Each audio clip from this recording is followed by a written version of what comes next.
नमस्कार दोस्तों, मैं आप सभी के लिए YS नर्सिंग एकेडमी की तरफ से class number 9 KGMU and UPSC staff nurse exam preparation के लिए लेके आया हूं। तो चलिए बगैर देरी किए क्लास नंबर 9 क्वेश्चन नंबर 1 की शुरुआत करते हैं। What is the hyperemesis gravidarum. Question ने हमसे पूछा है कि जो हाइपरमेसिस ग्रेविडम होता है वो फर्स्ट ट्राइमर प्रेगनेंसी में देखने को मिलता है और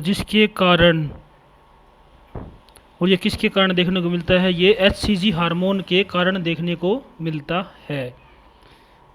तो आंसर आपके सामने, राइट आंसर गैस कीजिए। तो चलिए आंसर की तरफ चलते हैं। Right answer is B, excessive vomiting.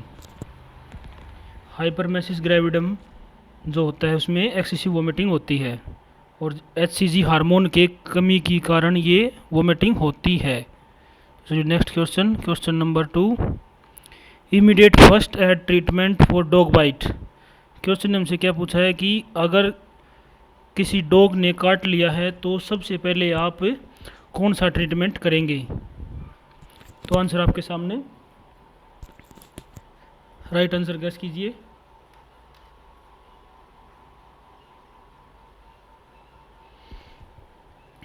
तो चलिए राइट आंसर की तरफ चलते हैं। Right answer is C, wash with soap and water for 15 minute. जब भी कोई डॉग काट लेता है तो कभी भी स्टिचिंग नहीं होती है, कभी भी ड्रेसिंग नहीं होती है। अगर बहुत ही बड़ा वाउंड है तो स्टिचिंग में हम सूचर को थोड़ा लूज़ रखेंगे, यानी कि अच्छी तरीके, यानी पूरी कवरिंग सूचरिंग नहीं करेंगे अगर ब्लीडिंग ज़्यादा है तो। Otherwise wash with soap and water 15 minute तक उसको साफ करेंगे। चलिए next question number 3, normal duration for involution of uterus is.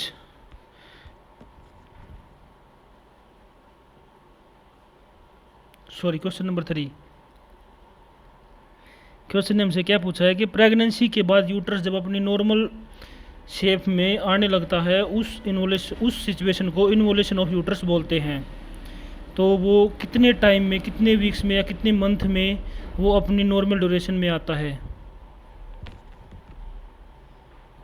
Right answer is A, 2 weeks. Answer A, right answer is A, 6 weeks. जो इन्वोलेशन ऑफ यूट्रस होता है, जो pregnancy के बाद यूट्रस अपनी नॉर्मल अवस्था में आता है, वो 6 वीक्स में अपनी नॉर्मल अवस्था में आता है। तो चलिए next question number 4, the nurse is assessing a patient abdomen which examination technique should the nurse use first. Question ने हमसे क्या पूछा है कि एक नर्स है जो एब्डोमेन का एग्जामिनेशन कर रही है, तो फर्स्ट चॉइस क्या होगी। आंसर आपके सामने, ए, बी, सी और डी।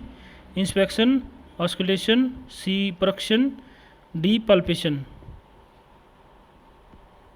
राइट आंसर गैस कीजिए। Right answer is A, inspection.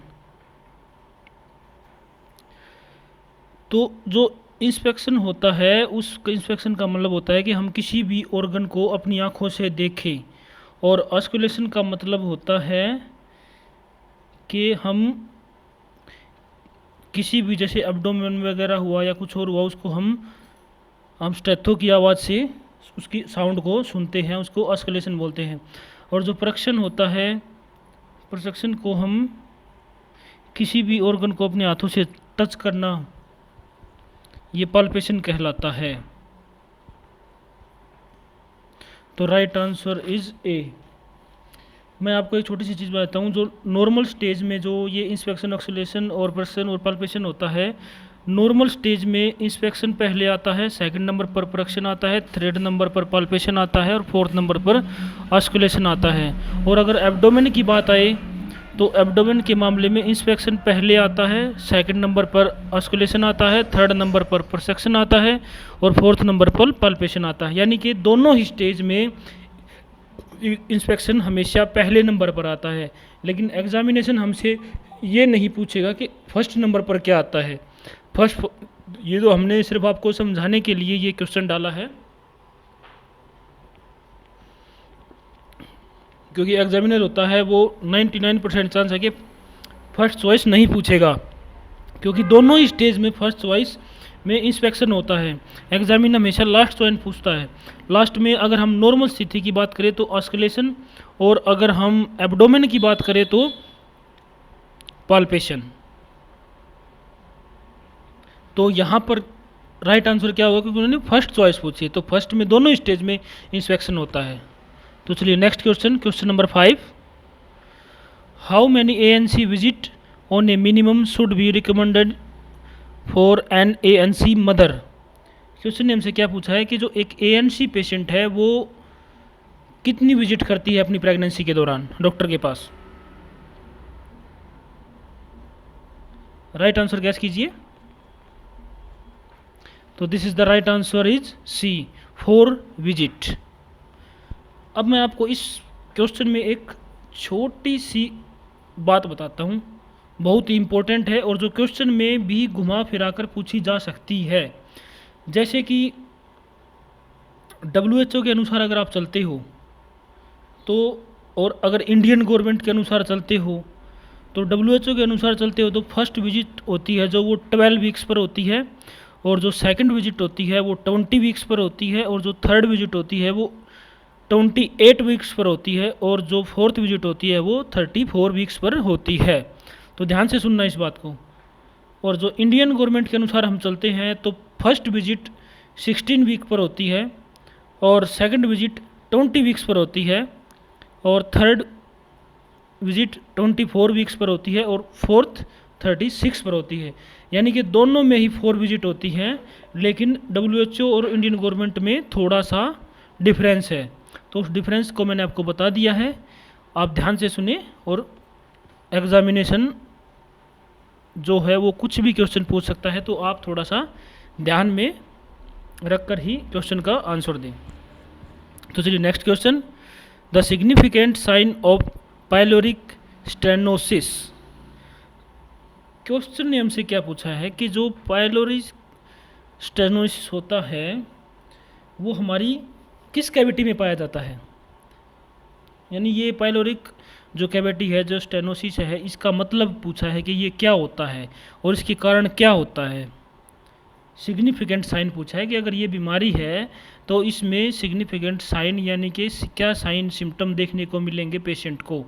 वैसे मैं आपको ये बताता हूँ कि पाइलोरिक स्टेनोसिस जो होता है वो क्या होता है, वो बताता हूँ कि हमारे जो एब्डोमेन का जो लोअर एंड ऑफ स्टोमच होता है ना, जो lower end of stomach cavity जो लास्ट में होती है, जब हमारा एब्डोमेन स्टार्ट होता है, और जो नीचे वाला जो हिस्सा है, जो एंड हिस्सा होता है एब्डोमेन का, उसके जो लास्ट में जब हमारा एब्डोमेन राउंड लेता है, जब राउंड होता है तो जो राउंड है जो वो उस एरिया को हम पाइलोरिक बोलते हैं, पाइलोरिक कैविटी।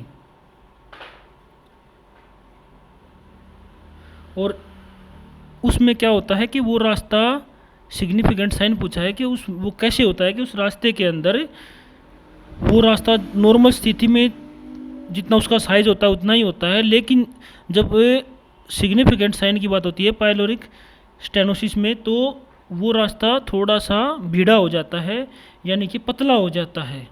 ठीक है, जिसकी वजह से पेशेंट खाना खाता है लेकिन वो पेशेंट खाना डाइजेस्ट नहीं कर पाता, वो नीचे नहीं जा पाता, वो वापस ऊपर की तरफ आता है। अगर ऊपर की तरफ आता है तो पेशेंट को वोमिटिंग होती है, और उस वोमिटिंग को हम प्रोजेक्टाइल वोमिटिंग बोलते हैं।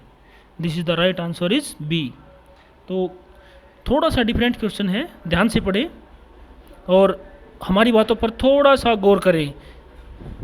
जो हम आपको समझा रहे हैं, हर एक चीज़ के बारे में हम आपको समझाते हैं, तो कृपया थोड़ा ध्यान से पढ़ें सभी स्टूडेंट। तो चलिए next question, under USG guidance fetal blood sampling is performed in the. Question ने हमसे क्या पूछा है कि USG गाइडलाइन के अनुसार अगर फीटल का ब्लड सैम्पलिंग करते हैं तो कैसे करते हैं। आंसर गैस कीजिए। थोड़ा डिफरेंट क्वेश्चन है, हटके क्वेश्चन है, लेकिन एग्जामिनर जो होता है वो कुछ भी पूछ सकता है, तो थोड़ा सा सोच समझ कर चले। Right answer is B, umbilical vein. तो चलिए नेक्स्ट क्वेश्चन की तरफ चलते हैं। Question number 8, which of the following is not a gastrointestinal hormone. Question ने हमसे क्या पूछा है कि जो ये ऑप्शन दिए गए हैं इनमें से कौन सा गैस्ट्रो इंटेस्टाइनल हार्मोन नहीं है। आंसर आपके सामने, आंसर गैस कीजिए, ए, बी, सी और D. Right answer is D, cortisol. जो गैस्ट्रो इंटेस्टाइनल जो हार्मोन्स है वो गैस्ट्रिन भी है, सिक्रेशन भी है और कोलेस्टोटोकिन भी है, लेकिन कोर्टिसोल जो है वो गैस्ट्रो इंटेस्टाइनल हार्मोन नहीं है। तो चलिए next question, question number 9, the progesterone is a secreted by. Question ने हमसे पूछा है कि प्रोजेस्टेरोन जो होता है, जो प्रोजेस्टेरोन हार्मोन होता है वो कहाँ पाया जाता है, कहाँ पर सीक्रेट होता है हमारी बॉडी के अंदर। तो आंसर आपके सामने, राइट आंसर गैस कीजिए। तो चलिए right answer is B, corpus luteum जो होता है उसके अंदर प्रोजेस्टेरोन हार्मोन पाया जाता है। तो चलिए next question, question number 10, the chronic use of alcohol may lead to. Question ने हमसे क्या पूछा है कि जो इंसान लगातार शराब का सेवन करता है तो उसमें कौन सी बीमारी का कारण बनता है, किस बीमारी का कारण बनता है। लगातार शराब का सेवन करने से इनमें से कौन सा कारण फर्स्ट प्रायोरिटी में आता है। तो आंसर गैस कीजिए। तो चलिए आंसर चलते हैं। Right answer is B, sorry थोड़ा सा मिस्टेक हो गई है हमारी टीम से। Right answer is B, cirrhosis. जो अल्कोहल का लगातार सेवन करता है तो उसमें सिरोसिस नाम की बीमारी होती है। तो ये इस सीज़न का यानी कि वाईएस नर्सिंग एकेडमी की तरफ से क्लास नंबर 9 थी KGMU के लिए। और कृपया इस सीरीज़ को ध्यान से पढ़ें और हमारी एक एक बातों पर थोड़ा सा ध्यान देकर पढ़ें कि हम आपको कैसे क्या समझा रहे हैं। तो चलिए नेक्स्ट सीरीज़ में मिलते हैं कल आपसे, 10 नंबर सीरीज़, और उसमें मैं आपके लिए बहुत ही प्यारे प्यारे क्वेश्चन लेके आऊँगा जो एग्ज़ाम में बहुत ही इंपॉर्टेंट साबित होने वाले हैं। Most important question is in KGMU staff, nurse, nursing officer जो जितने भी हमारे बच्चे हमारे चैनल को देखते हैं तो उनके लिए कल का जो सेशन होने वाला है वो बहुत ही इंपॉर्टेंट होने वाला है। तो चलिए थैंक यू दोस्तों।